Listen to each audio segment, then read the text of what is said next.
In this video I'm going to be making a dining table and a pair of seat benches using some salvaged scaffold boards as a commission for a client. The client sent me a few photos of the kind of thing he wanted and also some dimensions to work to. This video was shot about a month ago when I was based at my old workshop, and it was the last project I did before moving, and unfortunately it wasn't a successful project, which is a bit of a shame. Stay tuned to find out why. I bought some 8-foot long reclaimed scaffold boards from a seller on Facebook Marketplace, and these were too long to get out of the door, so the window seemed like the best option. The seller said that these had been kept indoors in the dry, and I wanted to see what the moisture level was of the wood, so I checked with my moisture meter and it was showing 8%, which is surprisingly dry. That means it's ready to work with straight away, which is great. I spent some time choosing the best bits of the boards for the tabletop and the bench tops, and I marked up where I wanted to make some cuts to get the pieces down to a more manageable size in my small workshop. And then I made the cuts with the circular saw.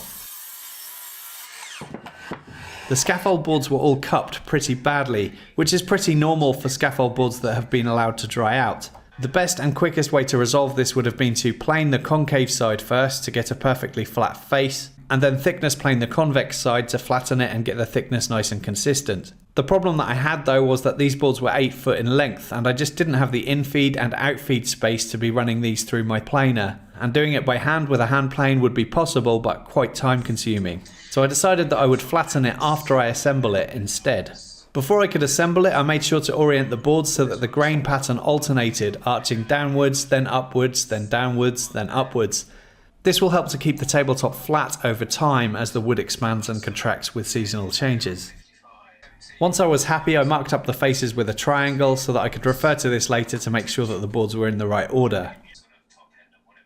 To get the edges of the board straight, I'm going to use the track saw. Normally I'd use the table saw for this, but again I don't have infeed or outfeed space to be able to cut the length of these boards, so it was much easier to bring the saw to the workpiece instead.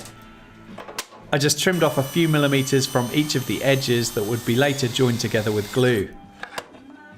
To join the boards I'm going to be using dominoes, and here I'm marking up where I wanted to add them.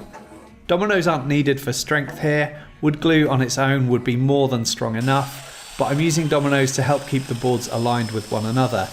A biscuit joiner would do exactly the same job, but I don't like my biscuit joiner as I find it to be inaccurate, so I reached for the domino instead. I used 50mm by 8mm dominoes here and applied glue before pushing them in place.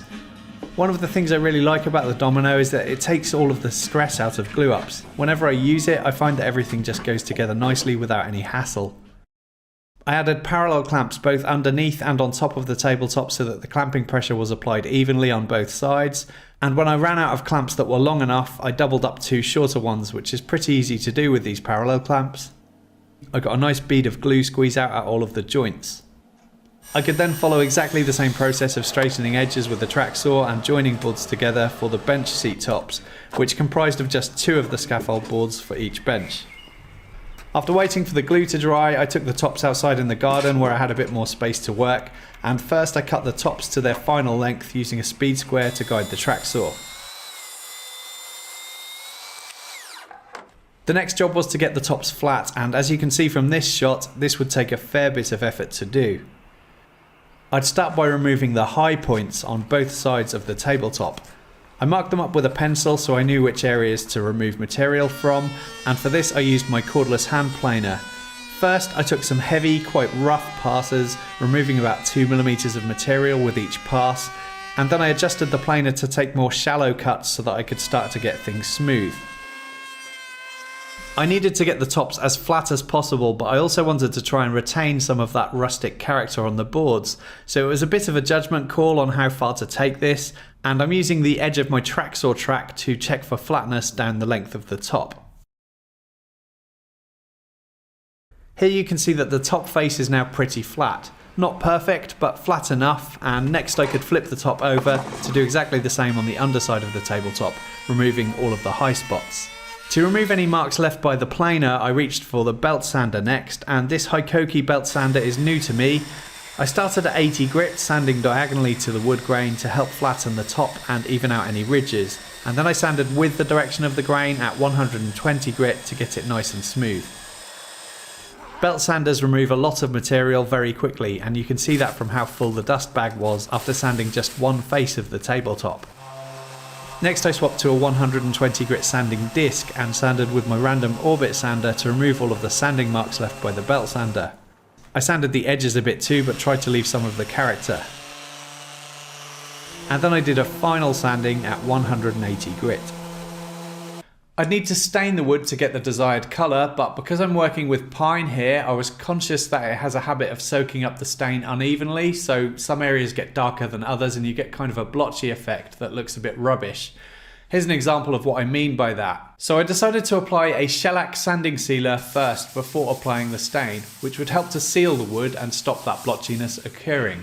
That just got rubbed on with a cotton cloth and I'm applying it as a very thin coat, trying to apply as little as possible. Once the shellac dried, I sanded at 240 grit to denib, and I thought this would also help the stain to penetrate the wood. After blowing away the dust, I started to apply the stain, and I'm using a walnut dye here. Once that was dry, I then decided to add acrylic spray varnish as a hard-wearing top coat that would help to protect the wood from hot plates and wet glasses. I then denibbed, brushed away the dust, and applied a second coat. I left it to dry, and when I came back a little later I gave it a bit of a scratch test with my fingernail, and I was shocked to find that the finish just lifted right off. So what I think happened here is that the shellac sealed the wood too much, which meant that the stain couldn't penetrate the wood properly, so both the stain and the varnish that I applied after was just sitting on top of the shellac, which made it kind of flake off with very little resistance. This was a stupid mistake on my part. I really should have tested out the finish on a test piece, rather than doing the entire tabletop and benches. Perhaps I should have diluted the shellac down before applying. I don't know, but it was silly of me to try something that I hadn't tried before on a big commission project like this one. So there was only one thing for it. I had to sand the finish back down to bare wood. Fortunately though, because the finish hadn't bonded properly to the wood, it actually came off quite quickly and easily. So for my next attempt, I decided to mix the stain with some shellac, and I'm using a different type of shellac this time because I'd run out of the shellac sanding sealer that I used previously and I couldn't buy any locally at the time because it was out of stock. I'd also run out of walnut stain, so I bought what I could find locally, which was a dark oak stain. It was a pretty similar colour, and then I could crack on with the job because I was in a hurry to get this one done because of my impending move, and I really needed to get this one delivered so that I could start packing away all of my tools. This time I tested out the finish on a scrap piece and it worked really well. None of the flaking issues this time around, so I went ahead and applied it. And I was really happy with the finish. The shellac and stain left a really flat finish that looked really good in sunlight. And there was no blotchiness either, so the shellac and stain together seemed to work great. Before I got around to adding a top coat of varnish, the table legs arrived by delivery, and I'll talk more about those later in the video. So I set up the table onto the legs with a couple of clamps holding things in place because the client asked for a couple of photos to see how it was looking. And this is where things went from bad to worse, because after sending the client some photos, unfortunately he wasn't happy with the colour of the wood. I got straight on the phone to him and he explained a little more about what he wanted. He used words like almost colourless, natural, less saturated colours to describe how he wanted the wood to look. He also mentioned possibly trying out blackening the wood with a torch. So there was only one thing for it: more sanding. I sanded back to bare wood again. I tried out multiple different combinations of finishes, working with what I had to hand, but also popping out to places like Screwfix to buy some different stains to try out. I also tried using a blowtorch to char the wood, followed by applying the stain, and I thought that looked pretty good, but after taking photos of lots of different combinations of finishes and sending them to the client, I got the impression that he really wasn't keen on any of them. So I was pretty stressed out by this point. I had quoted the client for 2 days of labour and I had already spent 4 days working on it, and that's without the time it would take to install and fit the legs. And I still hadn't got a decision on what finish to use. Eventually, the finish that the client settled on came from lots of experimentation on my part. What I did was I applied a dark oak stain directly onto the wood, which did result in some blotchiness, but the client didn't seem bothered about that. So that's what I went ahead with. And I followed that up with lightly charring the stained wood with a blowtorch, and that helped to remove some of the saturation from the colour in the stain. It went from having a slightly red tint to having more of a grey, almost greenish tint to it. It was a pretty subtle change, but honestly, I was just keen to get this one done. I never wanted to sand anything ever again at this point. I then applied a top coat of water-based varnish for a hard-wearing finish, and because the wood had some knots and imperfections in it, I was careful to remove any excess varnish that pulled up inside those with a bit of tissue. And finally, I rubbed down the benches using some 4/0 steel wool and a tiny amount of clear bry wax just to help lubricate the steel wool. This will help to remove any sheen left by the varnish, as the client wanted a matte finish. Finally, I could look at installing the legs. These are called trapezium legs, and I bought them from a supplier via eBay. They seemed really well made, but I had one concern with them, which was that the small fixing holes wouldn't allow the wood to expand and contract with seasonal changes. So I decided to drill out the holes wider using a step cutting bit. Making the holes into slots would have been an even better solution, but it would have taken more time, which I didn't have, so I settled on this. The legs also came with some screws, but I didn't want to use them. I wanted more of a solid fixing because these tables and benches are going to get dragged around the floor from time to time. So after marking up the positions of the holes, I drilled out some pilot holes for some threaded insert nuts. They're easy to fit using an Allen key, and I'll show you how I secure the legs shortly. The client asked me to install everything to a storage lockup close to his house, as he was away travelling at the time. This 2.2 metre tabletop and bench seats was a really tight fit in the back of my van. It had to go in diagonally with the front seat bent forward. I did originally think that this was going to need to go on the roof rack. I wrapped the legs in some towels just to protect them in transit. I also put some cardboard down onto the concrete floor just to protect the paintwork on the legs. I secured the legs using some M8 bolts and washers, and they form a really secure fixing. And then I used some furniture polish which has some beeswax in it to clean it up, and it also leaves a really nice smell, which I think is a nice touch to give a good first impression when the client sees it.